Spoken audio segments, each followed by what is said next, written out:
Good afternoon, everyone. My name is David Ellwood. I'm the Dean here at the Harvard Kennedy School. Thank you for being with us here in the John F. Kennedy Jr. Forum. It's my particular pleasure to welcome our very special guest, His Excellency John Dramani Mahama, as our speaker this evening. He's the President of the Republic of Ghana, and he will speak on economic governance in uncharted waters. Welcome, Mr. President. Thank you. It's really quite an honor having you here because you've been such an extraordinary leader, and it's actually hard to imagine a more important topic than the one you have. Before I turn to the formal introduction, though, I would like to acknowledge the many distinguished guests in our audience. We have a number of ambassadors, senior ministers, counselors, members of the government. Please forgive me for not having the opportunity to call you out each by name, but please join me in welcoming these very august guests.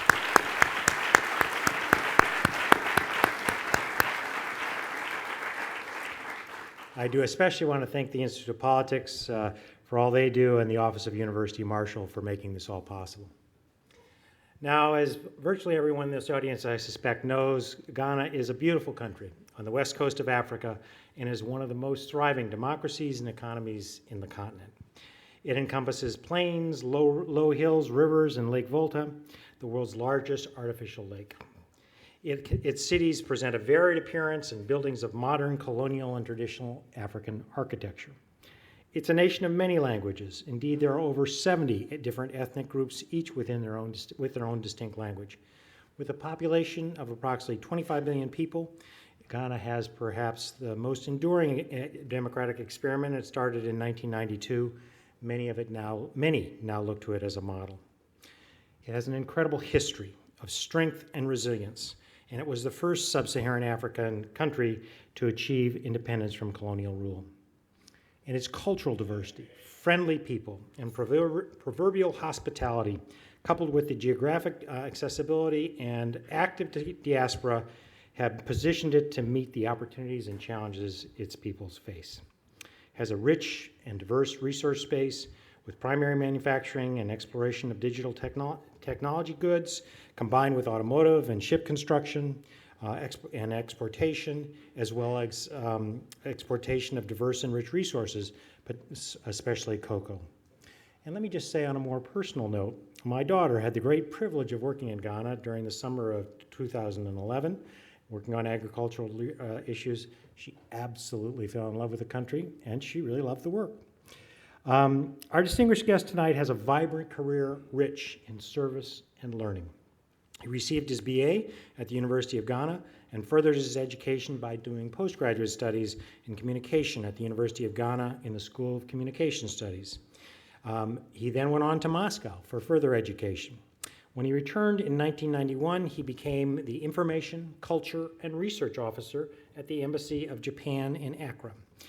After working at the Embassy of Japan for a few years, he moved on to become the International Relations, Sponsorship, Communications, and Grant Manager at the Ghana office of PLAN, P-L-A-N, an international development charity that has committed itself to alleviating child poverty and improving the lives of children over the world.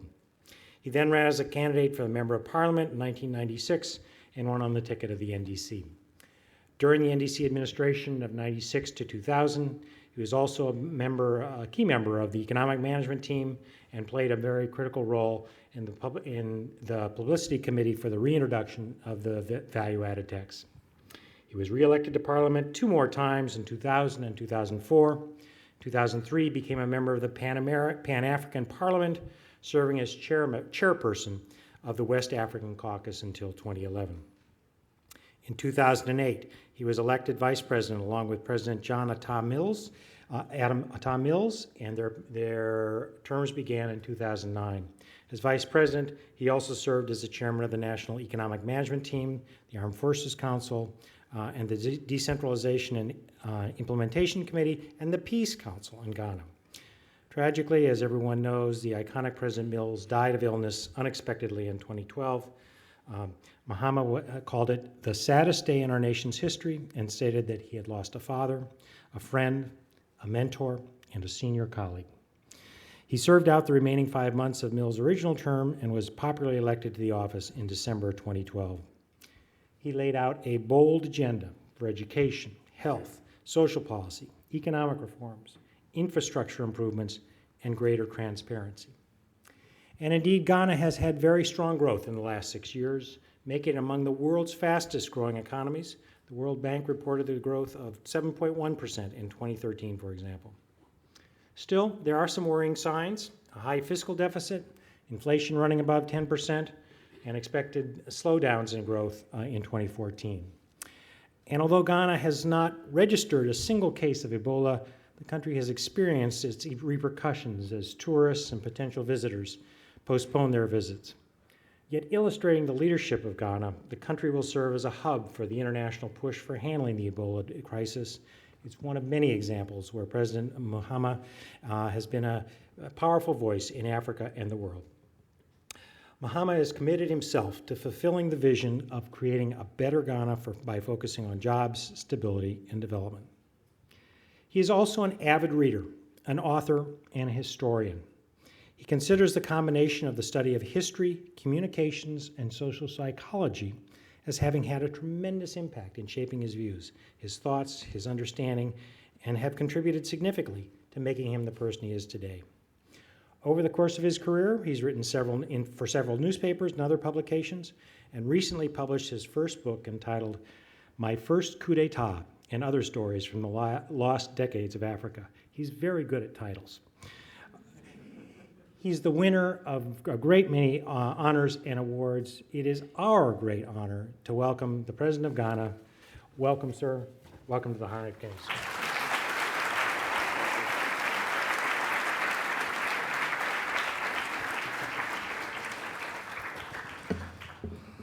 Thank you very much. Just three quick things before we get started. I've not been involved in a coup d'etat. I get asked that question every day because of the title of my book. Two, it's difficult to stop presidents when we get started, so just nudge me if I go on a bit too long. And three, being a historian, I've written my presentation in a narrative form, and so it's like a story. And so if you expected a technical paper, you're going to be disappointed. So with those three things out of the way, we can start. Good afternoon, Professor David Ellwood, Dean of the Harvard Kennedy School of Government and the Institute of Politics here at the Kennedy School, for inviting me to speak today. It is a privilege and an honor for me to be here with you today, and more specifically for me to speak with you on the topic of economic governance in uncharted waters as part of the John F. Kennedy Forum. In 1960, when then Senator John F. Kennedy addressed the crowd before him and the nation at large to accept his political party's nomination of him as their candidate for the upcoming presidential election, he said, and I quote, "We stand today on the edge of a new frontier," quotations closed. Kennedy then went on to describe that frontier. He said it was, and I quote again, "the frontier of unknown opportunities and perils, the frontier of unfulfilled hopes and unfilled threats. Beyond that frontier," Kennedy declared, "are uncharted areas of science and space, unsolved problems of peace and war, unconquered problems of ignorance and prejudice, and unanswered questions of poverty and surplus." That new frontier to which Kennedy was referring was the decade of the 1960s. But those words he used then could just as easily describe the challenges and the opportunities that we are facing now in this current era. The nation that John F. Kennedy was addressing, the nation standing at the edge of the new frontier, was the United States of America.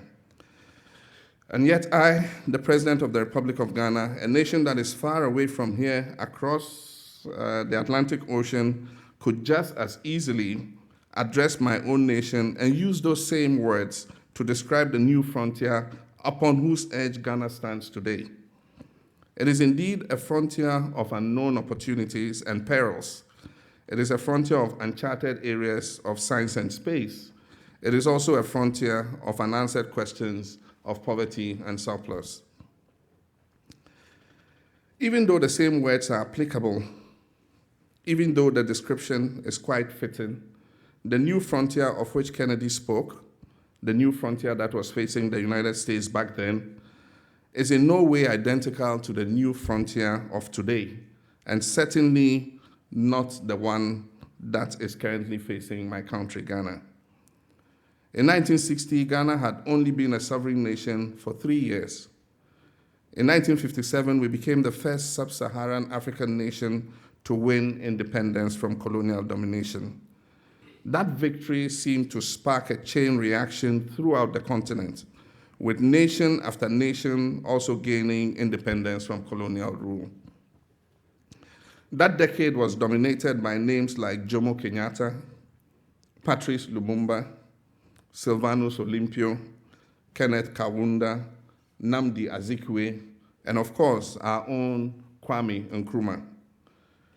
These were the freedom fighters, the visionaries, the men who led their country into liberation from colonial rule.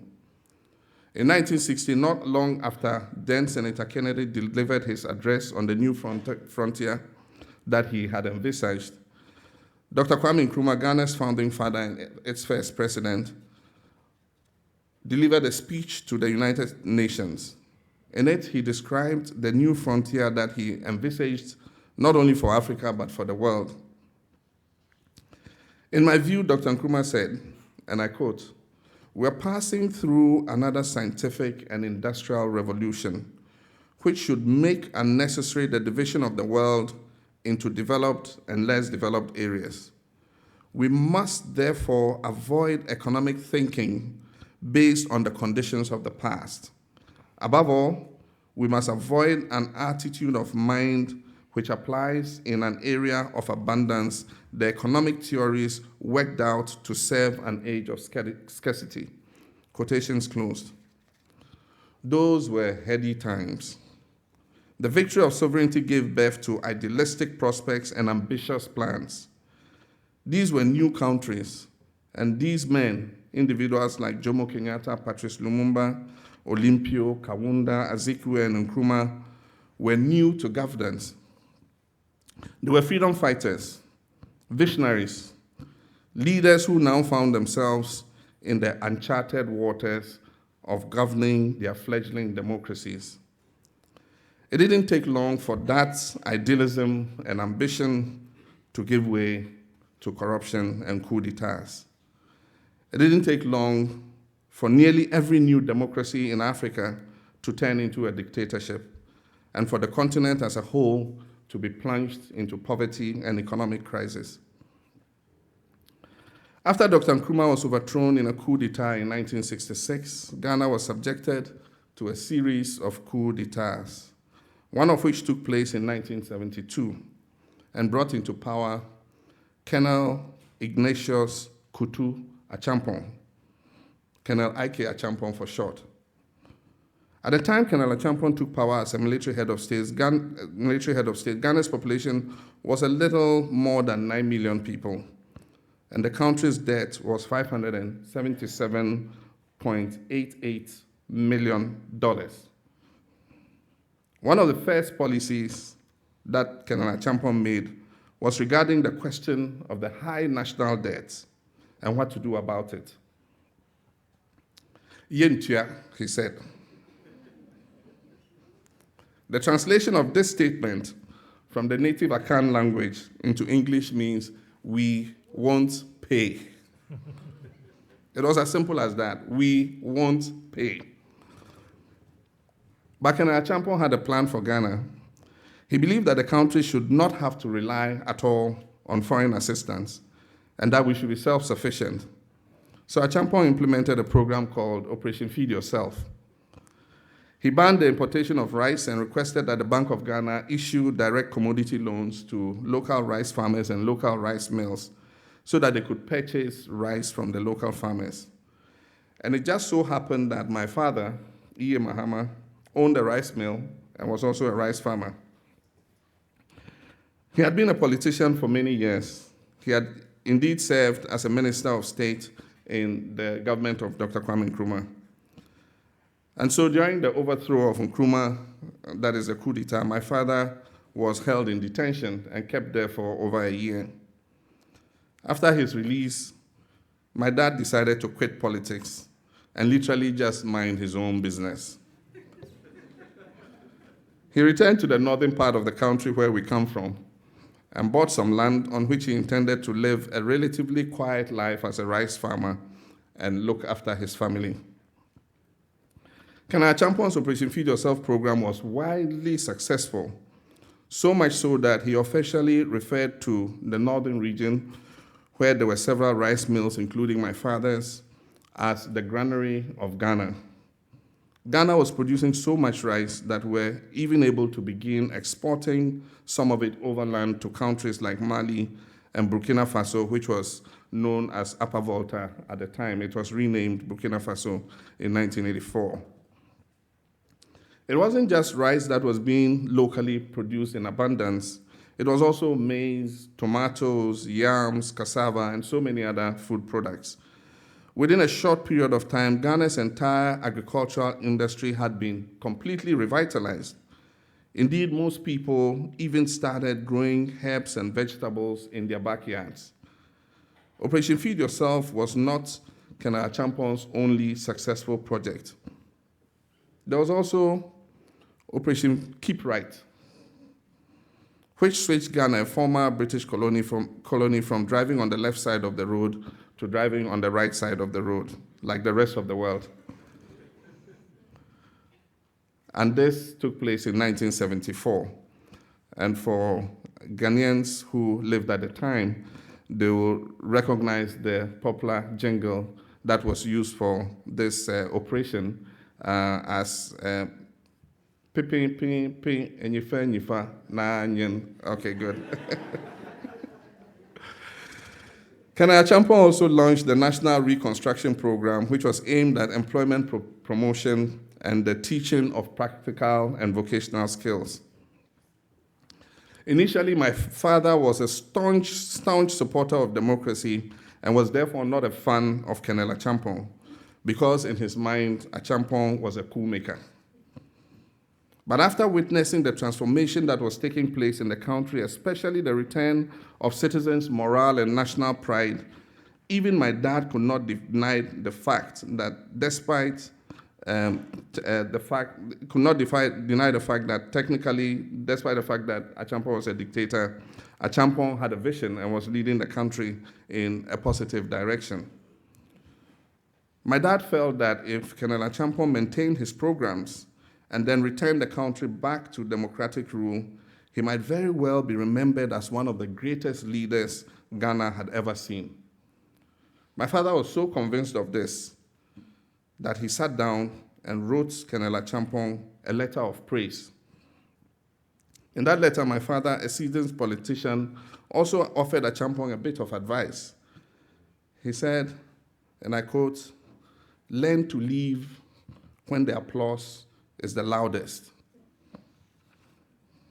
That was the advice he gave to a soldier in government. That was perhaps not the wisest thing to do. Learn to leave while the applause is the loudest. Shortly after receiving the letter, Colonel Acheampong, who had actually, at this time, just given himself a promotion in rank from colonel to general, dispatched several military men to find, collect, and detain my father. Dad was taken to a nearby barracks where for over a period of several days, he was held and interrogated about his intentions. What exactly did he imply when he wrote to the general and told him to leave when the applause is the loudest? You see, what my father failed to realize is that the problem with coming into power by force is that it breeds a very specific type of paranoia. And many military leaders find it difficult to trust anyone because they believe, and rightly so, that just as they were able to take power, somebody else might come along and take that power from them. Couple that with the paranoia, with the often diagnosable narcissistic personality disorder that many African dictators of the time suffered, and you have the perfect breeding ground for anything from psychopathic violence to sociopathic self-aggrandizement. And I'll give you 3 examples. Several years after his 1965 coup in the Democratic Republic of Congo, Joseph Desire Mobutu fixed his image on the country's postage stamps and currency and changed his name to Mobutu Sese Seko Nkunku Ngbendu Wazabanga, which translates to the all-powerful warrior who, because of his endurance and inflexible will to win, will go from conquest to conquest, leaving fire in his wake.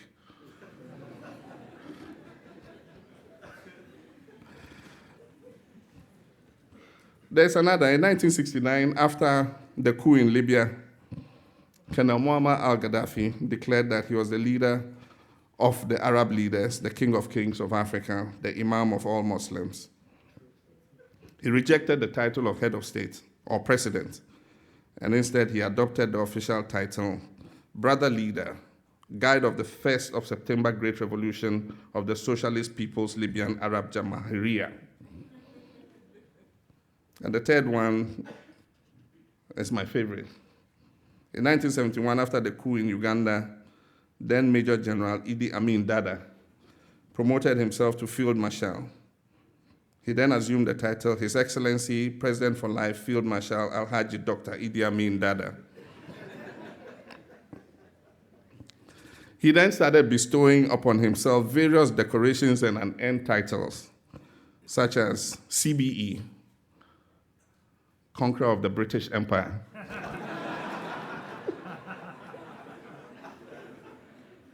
He also had VC, Victoria Cross, and he had DSO, Distinguished Service Order, and he had MC, Military Cross.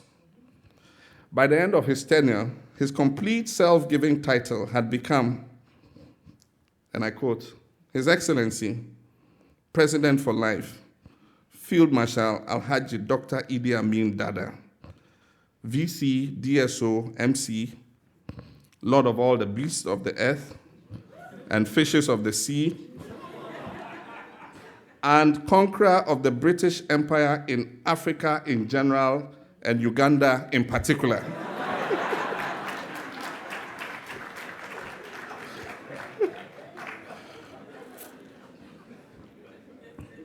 My father, who had been released from his brief detention, quickly returned to his rice farming and the practice of minding his own business. And as General Ike Achampon's own paranoia would have had him predict, he was eventually overthrown in a coup d'etat. I tell this story because it is difficult to fully comprehend where we are today as a nation without having some idea of where we have been. Like most things and people, we are best understood when things are taken in context. When things are not considered in context, logical reasoning is lost, and practical explanations begin to feel like a string of pathetic excuses. After General Achampon was overthrown, there were more coups d'etats. There were a couple of attempts to return the country to democracy, but these were short-lived and they ultimately failed. But Ghana was not alone in our failures.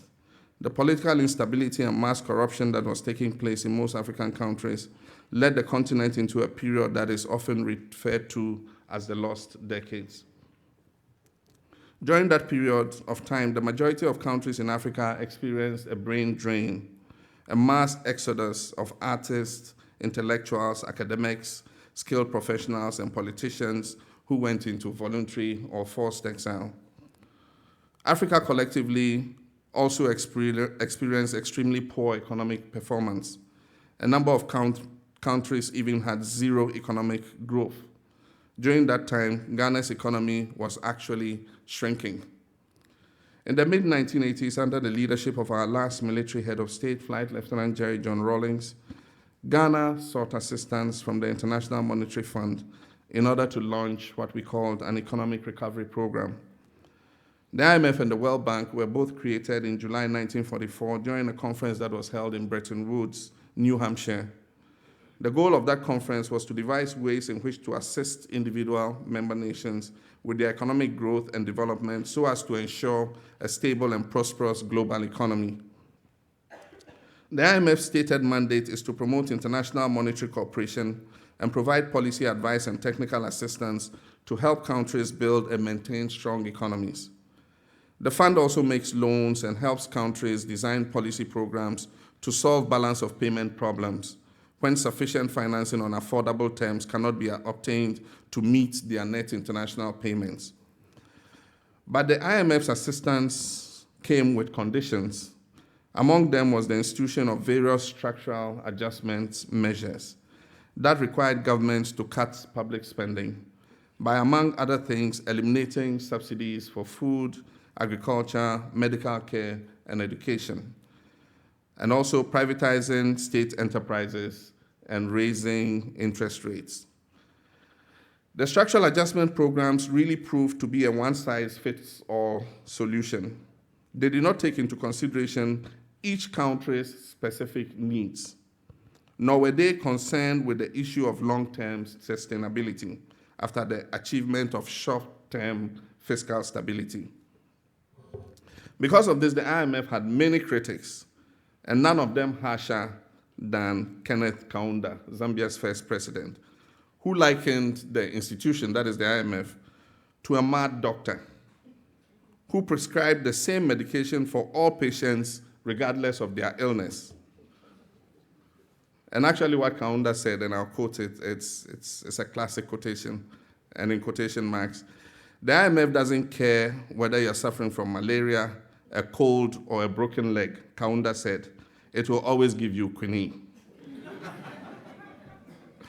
For those of you who know quinine, it's the bitterest medicine you can ever find on earth. The critics, including Kaunda, were not altogether wrong. In 2002, there was a study released by the Structural Adjustment Participatory Review International Network, which was prepared in collaboration with the World Bank and various other partners. The study found that the IMF structural adjustment programs had been expanding poverty, inequality, and insecurity around the world. And then they quote here, they have torn at the heart of economies and social fabric. This is a quotation from that study. For some countries, the effects of the structural adjustment programs were immediate and fairly catastrophic. For Ghana, they were like tiny fissures, the effect of which would not be felt for a few decades to come. With assistance from the IMF and then also the World Bank from 1984 to 1988, Ghana's economy experienced steady growth for the first time since the latter part of the 1970s. Our IMF assistance occurred in 3 separate stages, the first of which began with the Standby Arrangement, or SBA, of 1983.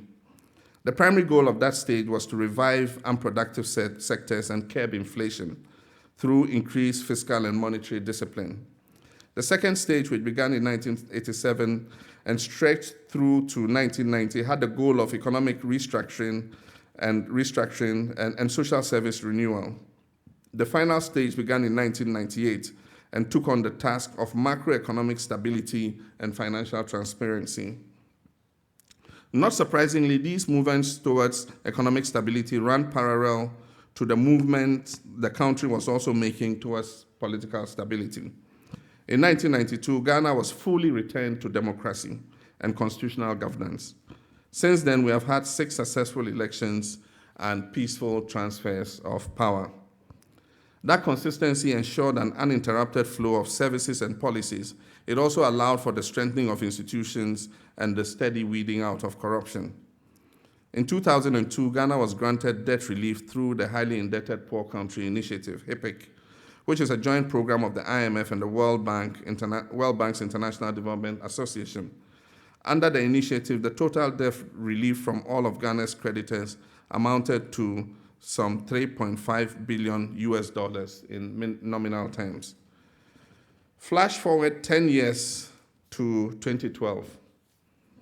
That is 10 years of political stability, 10 years of fiscal responsibility, 10 years of uninterrupted social intervention programs, 10 years of investor confidence, and perhaps most telling of Ghana's prospects, 10 years of return and repatriation by citizens whose departure, whether forced or by free will, contributed to the brain drain, and so we started to enjoy some brain gain, return of some of these people who had left. Fast forward 10 years to 2012, and Ghana had been named one of the top 5 fastest growing economies in the world. This is the part where the past imposes itself on the present. The part where you see the beauty and brightness of your destination, but you cannot move forward until you have fixed the problems that for years have been ignored, delayed, or only half addressed. It is also the part when I get elected as president and inherit the task of doing these things, the task of it falls squarely on my shoulders. The instability in the global markets have a direct bearing on Ghana's budget, and hence our ability to finance our development. The ongoing global economic downturn has started exposing the weakness in our foundation, in our economic foundation. What's more, we started to not only see but also feel the effects of those tiny fissures I talked about that were created long ago when the conditions of outside assistance were placed on us. Once Ghana had numerous state enterprises, but as per the requirements of the Structural Adjustment Program, over 130 of them, including some like companies in the mining sector that were a significant source of revenue, had to be privatized. Once Ghana's agricultural industry was thriving to the point that we had started, as I said in the earlier expose, to export our own rice. But as required, the government stopped subsidizing farmers and opened the markets to international competition. Ironically, developed countries like the United States of America continued at the time to subsidize their farmers. And so currently, US rice imports are a staple in Ghana. Actually, the majority of the staples in Ghana are imported. We import frozen fish. We import frozen poultry. We import groundnut oil. We import, you say peanut oil? Okay, sorry. That's why you didn't understand what I meant when I said groundnut oil. We import peanut oil. We import soya bean oil. And so many other products that we are capable of producing. And it's costing us dearly. In 2013 alone, it cost us $467.2 million to import rice. It cost us $217.2 million to import sugar. It cost us $234.4 million to import vegetable cooking oil. And this is a country in the tropics that has a comparative advantage to produce all these products. But the cost is not just financial. It is also costing us in the heightened morale, pride, confidence, and sense of national unity that comes from being self-sufficient. And those things are also equally vital to nation building and development. When people ask of the early period of Achampon's reign and the progress that was made under the Operation Feed Yourself, for instance, they do so with a sense of nostalgia and the yearning to seem to be defined more by a lost sense of identity than by anything else, because those were not particularly the best of times. The economic policy of Yentua, or we won't pay, is not only impractical, but it's irresponsible. Yet, our economic planning and policies that do not include or encourage self-reliance, and are they any more practical or responsible? These are the uncharted waters in which Ghana currently finds herself. And at times, it feels a lot like an estuary, where the meeting of two distinct bodies, the sea and the river, is also the threshold of untold and unlimited possibilities and a limitless horizon. The challenge that is facing us, to once again borrow John F. Kennedy's term, the new frontier, is the merging of two past solutions, both based solely on dependence. One, a dependence on self, and another, a dependence on others. Recently, we've been engaged in conversations with the IMF about forging a partnership that will enable us to tackle that challenge so that Ghana can continue in its economic evolution. The Ghana that I find myself governing today is not the same Ghana that in 1983 approached the IMF for assistance. We have learned so much from our past mistakes. We're also using the lessons of the past mistakes that have been made by others to guide us, especially in regards to our recent oil discovery. Likewise, the IMF that we're approaching today is an institution that has broadened its vision and adopted a more holistic approach to the assistance that it offers. In more fundamental ways, this has the potential to be an auspicious partnership.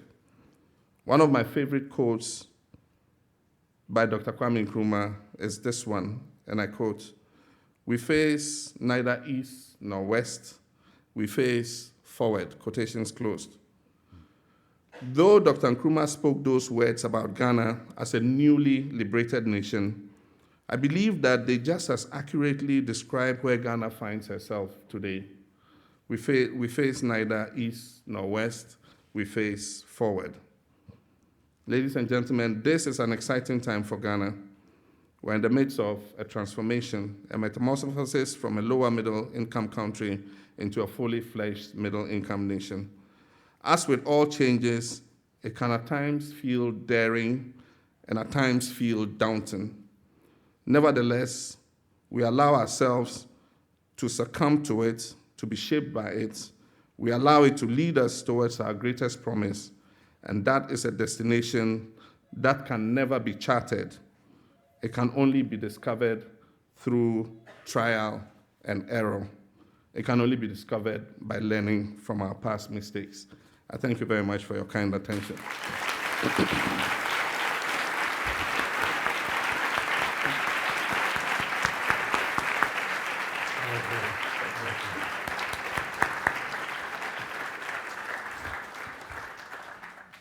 Thank you very much, Mr. President. We now have time for a set of questions. There are 4 microphones here. One is right here. There's another one there, another one there, and another one there. And let me just tell you the ground rules here at the Harvard Kennedy School. A good question has several elements. The first is you start by identifying yourself. Second, you keep it short and it has but one concept. And third, it ends with a question mark. And only one per customer. So please, if you could come around the microphones and I'll just go around. Let me start. Mr. President, you can join us. It's this, you can see the person right up here. Yeah. Mr. President, I'm Teresa Chiram from Malawi. What you talked about the IMF and your own country, the conditions that they put in place, is a common complaint amongst African leaders, where they complain that the conditions generally hurt the poor in their countries. And there's been talk about the African solution to its own problems. And I was wondering what you think would be Africa's options in terms of finding solutions to its own financial problems or economic problems in general. Secondly, some African countries currently are facing the biggest health crisis with Ebola. And this in the long term is going to be a cost on the economical side as well. And so I was wondering, what is our solution to the Ebola crisis? Even in the long term, it is a disease that, all right, question mark. No, thank you very much. 2 fantastic questions. And I'll say something about the IMF program. When we implemented the IMF program in 1983 under the PNDC government, after a number of years, it was recognized the effect in terms of poverty that it was creating. There was a new class of poor people falling out of resource security. And so the IMF came with a new program to try and address that. And in Ghana, it was called the Program of Action to Mitigate the Social Cost of Adjustment, PAMSCAD. And so if you go to Ghana and you say PAMSCAD, a lot of people will understand what you're talking about. It was to mitigate the new class of poor people that the program was creating. But let me tell you, it's romantic to talk about African solutions. In the real world, it's difficult. Since 2012, when we recognized that we're running a deficit, we have taken all kinds of actions by ourselves to try and mitigate the situation and turn the economy around. The marketplace is unforgiving and is very skeptical. It's been very difficult to get a buy-in from our foreign partners, from our foreign investors, from the international finance institutions.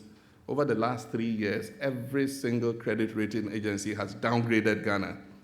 And the economic narrative about our short-term challenges have been exaggerated. Negative stories every day in all the reputable financial papers. And we came up with a homegrown fiscal consolidation policy, fantastic document. I believe in that document. Yet you can't get a buy-in from anybody. And so what do? You need a schoolmaster standing with a stick, supervising you to make sure you do your homework. And so we are looking at this IMF program. We believe that working together with IMF would bring some policy credibility in terms of the economic policy we're implementing. And we recognize that going back into an engagement with the IMF, with the current outlook they have, would be one that is a partnership that helps us not only to consolidate the macroeconomic area, but also creates the kind of institutional reform that will be a basis for sustaining macroeconomic stability going forward. In all our experiences with going into the IMF is we go in with just a fixation on the macroeconomic situation. We turn it around, we eliminate the deficits, interest rates come down, inflation comes down, and then we end up going into a new program. We came out of a program in early 2012, and to say that we're going back into a program means that there must be something that we must do to make sure that when we achieve macroeconomic stability, it is sustainable. And what it means is restructuring the whole basis of our economy, bringing value addition into the exports that we send out. We produce cocoa, and yet much of the products that people consume with cocoa are produced in Switzerland and Belgium and other places. You think that cocoa trees grew in those countries. We should bring some of that processing back to Ghana. We've been a gold exporter, one of the top 10 gold exporters. There's not a single gold refinery in Ghana. The gold is exported in its raw form. It is refined, and as soon as it's refined, its price is several times more than the raw gold. And so we need to have a rethink about the structural transformation of our economy. And I said that in our State of the Nation address, that all of us must start to look at how we can create several more pillars for the Ghanaian economy to stand on. If we continue to stand on the pillars of primary commodity exports, then you can expect that your economic fortunes will fluctuate.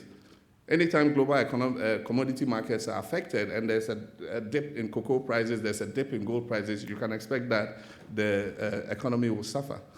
And so there's a lot of re-engineering that we need to do, and I'm sure that we can do that together as a nation. We will go through the program. I'm upbeat about the IMF program, because a lot of things the IMF is going to ask us to do, we have started doing ourselves, because we believe that it is healthy for our economy. And so we're looking to do that partnership. Let me just quickly touch on Ebola. It's been predicted that economic growth rates in the affected countries would reduce by some 3.6% this year. And it's sad because these are countries that were emerging from conflict, and we're doing everything possible to invest resources in building their public health systems, in building their educational systems, and so on and so forth. And so to be affected by this outbreak at this time is something that is worrying. But certainly it will worry the whole of the sub-region, even though Ghana does not have a single case of Ebola.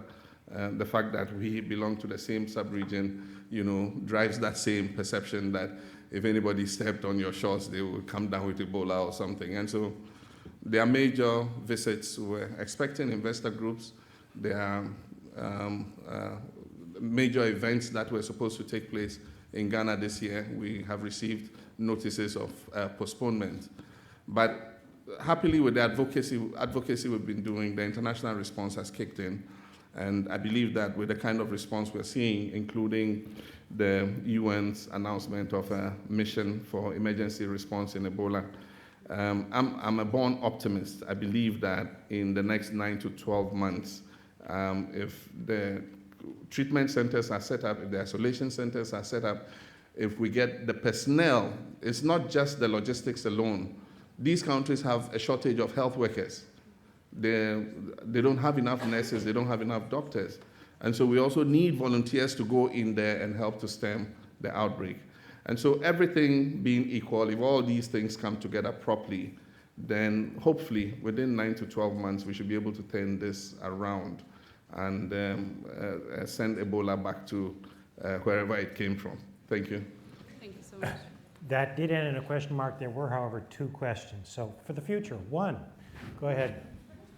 My name is Julian Duran, and I'm a first-year student here at Harvard College. And this is regarding more the deficit, Ghana's deficit, and inflation. Now, my understanding is that these 2 conditions are sometimes necessary evils in order to stimulate your economy and propel it forward.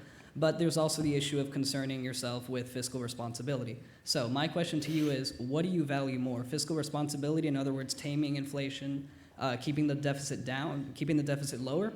Or is your focus to stimulate Ghana's economy and keep it in that 7% GDP raise every year?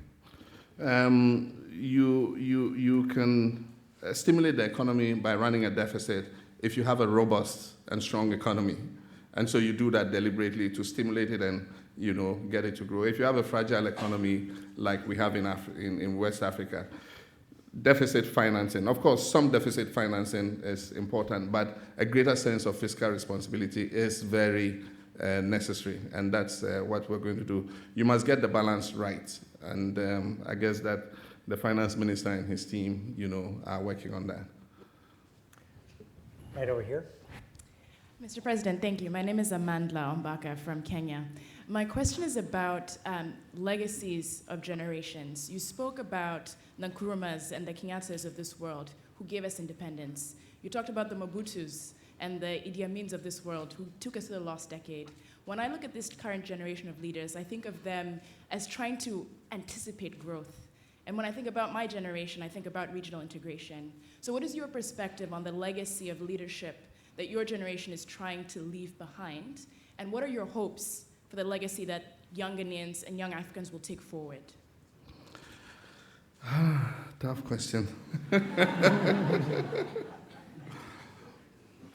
We respect and appreciate what our predecessor leaders left us. And even in the worst of cases, in the period of the lost decades and what we went through with military dictatorships, we appreciate the lessons we learned from there. That is what gives us the opportunity to be better leaders, having looked at the past and arrived at this point. I happen to be one of a new crop. I was born after independence. Many of our leaders were born before Ghana was born, were born in Gold Coast, and there's a generation that was born after independence. I think that we have a greater responsibility because today we have more instruments and tools to be able to make life better for us. The world has moved forward. There are new inventions, there's ICT, there are all kinds of tools that we can use to make life better for our people. And we must aggressively pursue that. One of my frustrations is the slowness of technology uptake in the various sectors of the Ghanaian economy. And if I can push that, it's a legacy that I would very willingly leave. We're doing quite a lot of things to try to improve transparency, to try to improve efficiency in the public service. We are implementing a new public financial management system called the Gift Miss, which would improve transparency in terms of our public financial management. We're applying new technology to governance, and we need to push this aggressively. There's a kickback from some generations that are not, comfortable. They say BBC, born before computers. There's a kickback from some generations that are not very comfortable with technology and ICT. There's also a kickback from some people who do not like the transparency associated with the new technology that comes in place. And so we must provide the leadership to push these reforms through and make sure that they result in a better life for our people. Thank you. Very good, thank you. Right up here. Yes, good evening, Mr. President.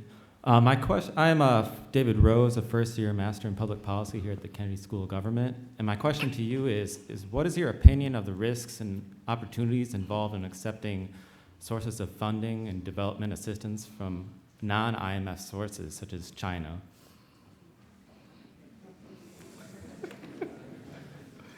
Very loaded question. Ghana has very good diplomatic relations with China, and as a leader, I have to choose my words carefully. We have a good relation with China, and we have been doing a lot of work, in a bilateral partnership. China's emergence as a world power has been positive for Africa in the sense of the fact that the instability in the global commodity market has been made much better. We're getting a higher value for the primary commodities that we export than when China was not a player in that market. And so in that sense, for countries like Ghana, even though I talked about some instability, it was worse before China emerged as a global player. And so in that sense, some of the economic development we're seeing from better prices from commodities, is attributable to China's emergence as a power and its appetite, for absorbing global commodities. China has also been strong in Africa because of its demand for commodities. It has invested a lot in Africa in terms of infrastructural development.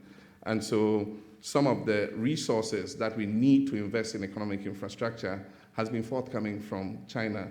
In Ghana, there are several examples. Our third hydroelectric power dam, which is contributing 400 megawatts of power into our energy generation, was built using Chinese funding. There are several other infrastructural projects that we have carried out with Chinese funding. We're about to commission a new gas processing plant to process our offshore gas to feed our thermal generation. That gas processing plant, $800 million, was funded by China. And so we do have a good relationship with China. But I think like every other nation, if you accept financing from anywhere, you should do it with your eyes open, and you must negotiate properly and ensure that the downside risks are as minimal as possible. And we're doing that in Ghana. Thank you. Right up here. Thank you very much, Mr. President. I'm Dugati Tanji from Cameroon. Mr. President, I listened to you keenly when you went back into a bit of the African history, which we learned when we were in school. And I live in Africa. I'm actually taking the mid-career Master in Public Administration program here at Harvard at the moment. I live and work in Yaoundé.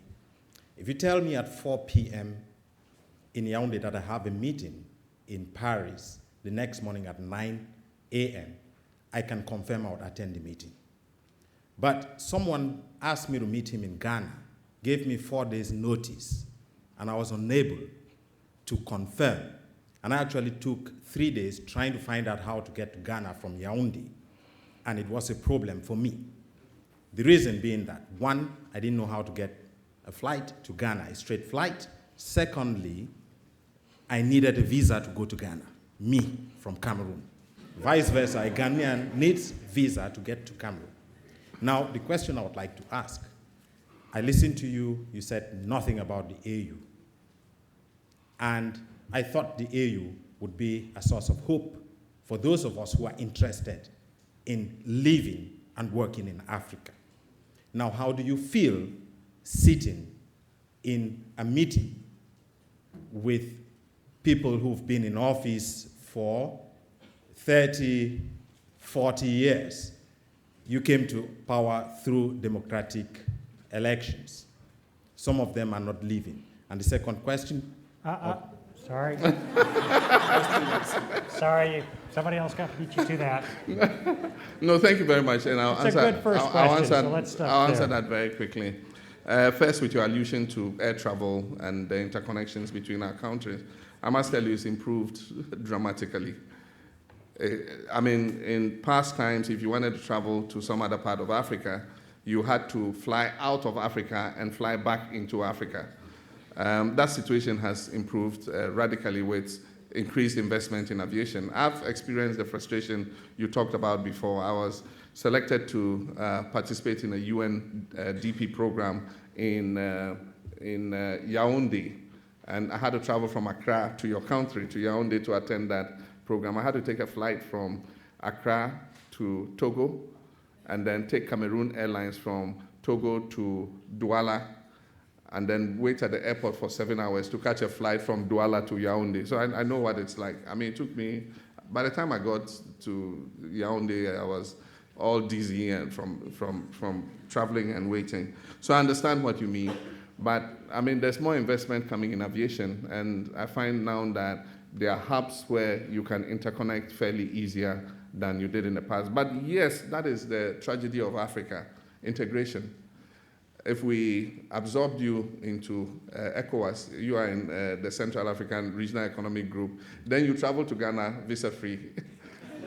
Because in West Africa, we have a 90-day visa-free entry, for all the 15 member states, and you can travel between our countries without a visa. What we've done is using the regional economic blocks as building blocks for eventual African unity.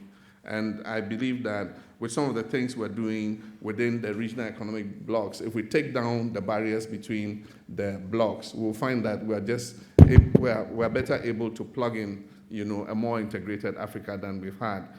There's no doubt about it. We are better off together than as separate countries. Trade amongst ourselves is only 11% of total trade, which is shamefully low. I mean, if you want to take products from one country to another, I mean, it's like, I mean, even cassava dough or, yam or something from one country to another, it's like you're smuggling drugs or something. I mean, every policeman wants to look inside your luggage and charge a fee for allowing you to cut across. It's a shame, and us leaders need to continue to work on it. I'm chairman of ECOWAS, and I've taken it as one of my major projects to ensure that we move the integration project forward.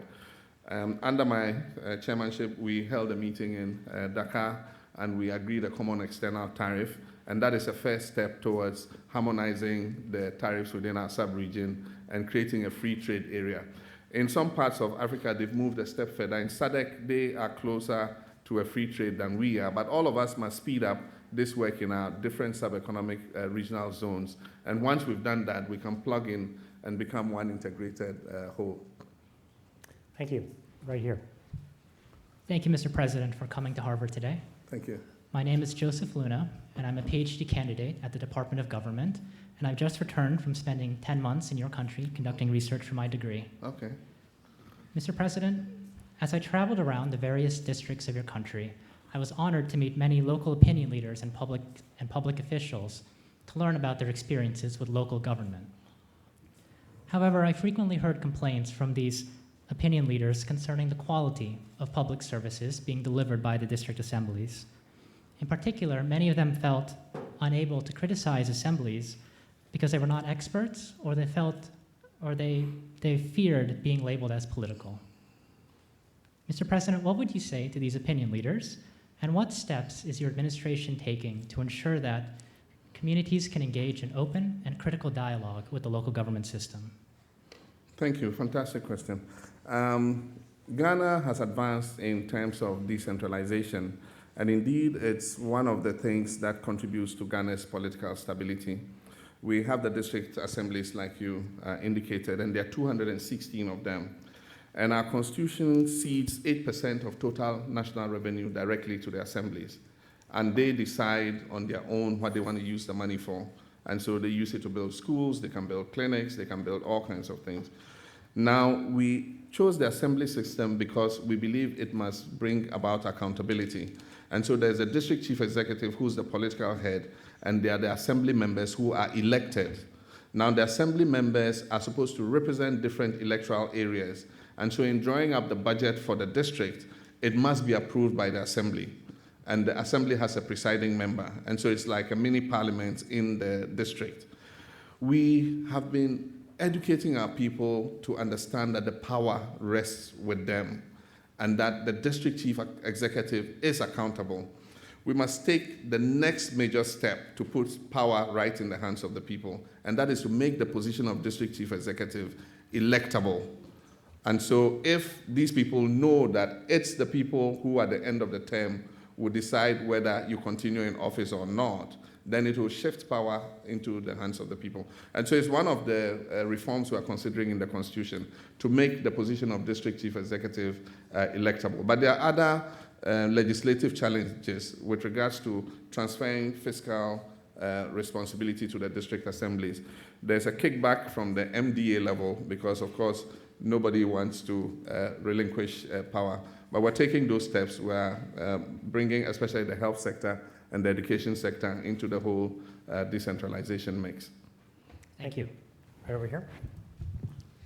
Hi, thank you for being here with us, Mr. President. My name is Carolina, and I am a sophomore at the college. And my question relates to energy security concerns, and specifically how your country deals with other nations to tackle them.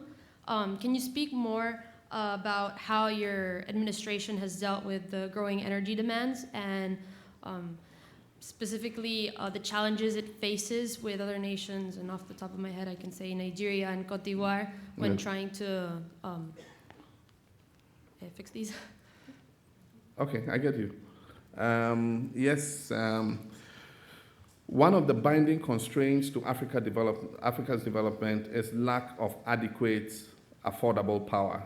And so even if you wanted to make an investment in any of our West African countries, you have to consider that you might not have adequate power at an affordable price.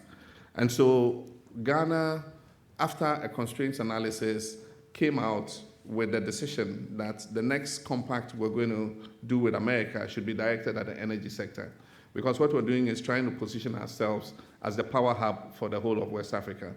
As a result of the fact that we belong to the West African power pool, our transmission grids are already interconnected. And so if we produce more power than we need, it is possible for us to evacuate that power to our neighbors to satisfy any energy deficit that they have. And so that's the vision we have going forward. And we're doing this using a mix of sources, including renewable energy. We have a Renewable Energy Act that enjoins us to ensure that at least 10% of our energy mix comes from renewable sources. And so we've signed MOUs for almost 400 megawatts of solar energy, which we're going to phase into our national grid. We're looking at biomass, we're looking at wind energy and all kinds of energy. But Ghana's own demand for power is growing, and we've been going through some kind of energy crisis because we have this West African gas pipeline that is supposed to bring cheap Nigerian gas to the three countries, Benin, Togo, Ghana, and Ghana. Unfortunately, I'm sure Harvard should do a study in that pipeline. I'm sure it's the worst investment that has ever been made in the history of mankind. I mean, the gas is not reliable.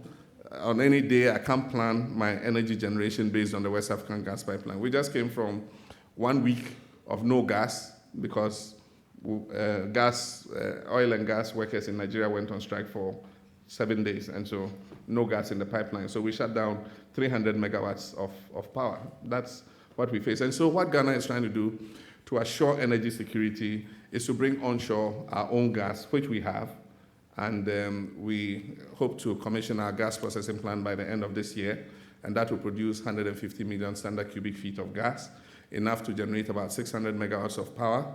And so it means that all the thermal plants in the western region, in a place where we call Abuaze, would use gas instead of relying on either the West African gas pipeline or importing light crude oil from Nigeria.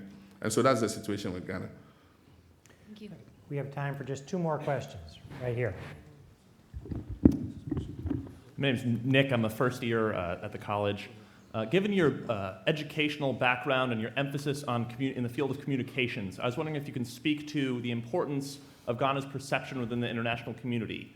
It generated a lot of buzz here, during the World Cup, for example, when the players were not paid, and that you helped step in and broker a solution there, and that maybe reflected poorly on Ghana versus Ghana taking a forward role as a leader in the Ebola crisis. So I was wondering if you can speak to, from an economic standpoint or even from a social standpoint, how important it is for Ghana to project a positive image in the international community.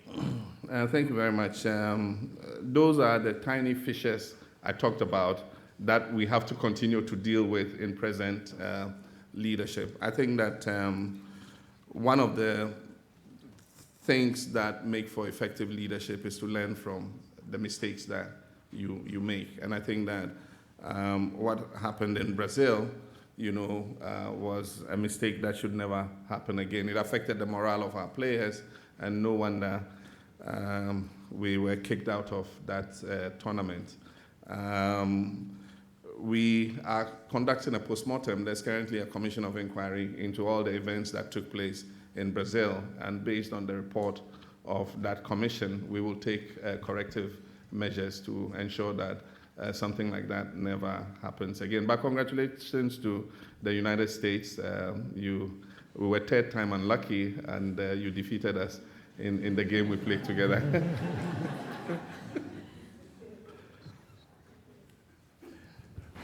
Last question right here. Mr. President, thank you so much for coming here. My name is Stefan Kensa. I'm originally from Cameroon. And my question is about rebranding Africa.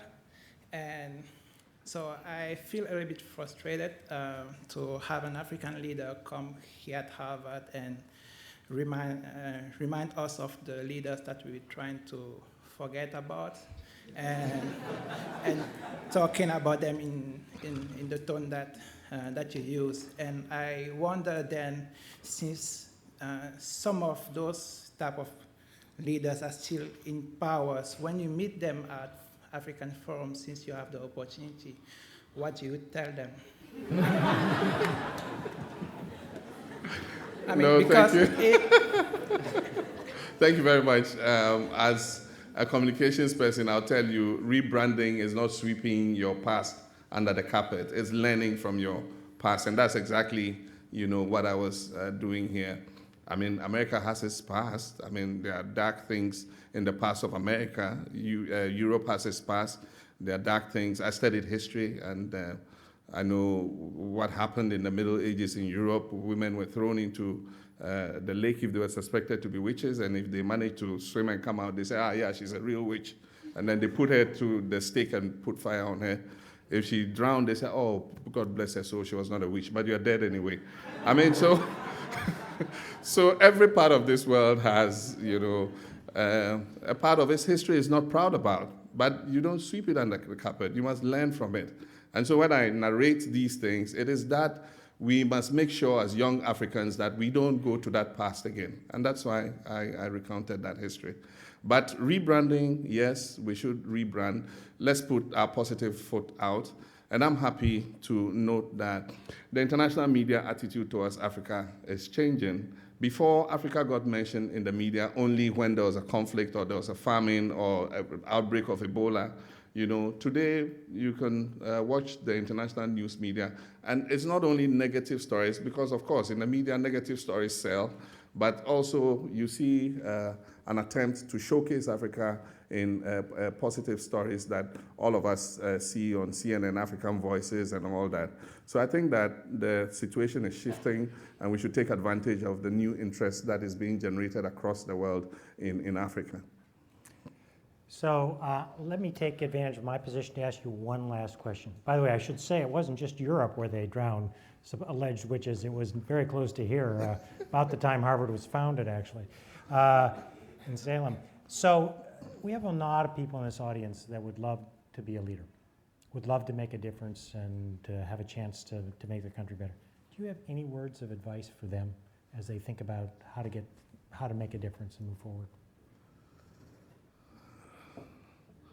That's a very difficult question. I'll just say one of the things that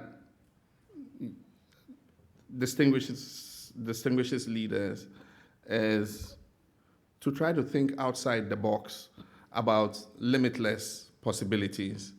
And it's when you're able to do that, that you're able to craft a vision of where you want to go. But you cannot get there by yourself. You need a buy-in, a strong buy-in from the constituencies that you deal with. And that's what I've come to realize.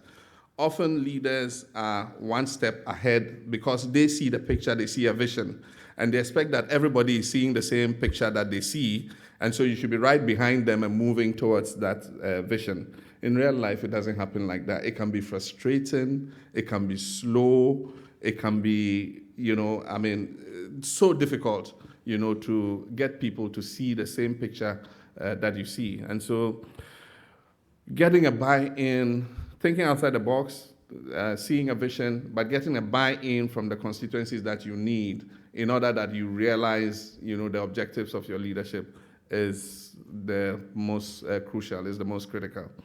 I know many people would have wanted to ask questions. You can send your questions to my email address, mahama2000@yahoo.com. And it's mahama2000@yahoo.com, as simple as that. You can send the questions, and I promise you, I check my email, and I would respond to your questions. Thank you.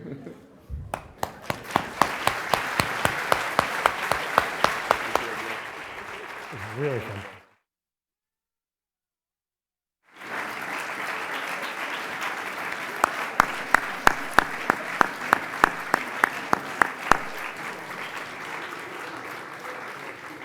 Mr. President, you clearly are a new kind of leader. We have had many heads of state here speak in the more than 10 years that I've been dean. Not one before you has given out their email address. So we admire your industry and your vision, and we will do our best to be behind you there. Thank you very much. Welcome, and have a wonderful weekend. Thank you very much.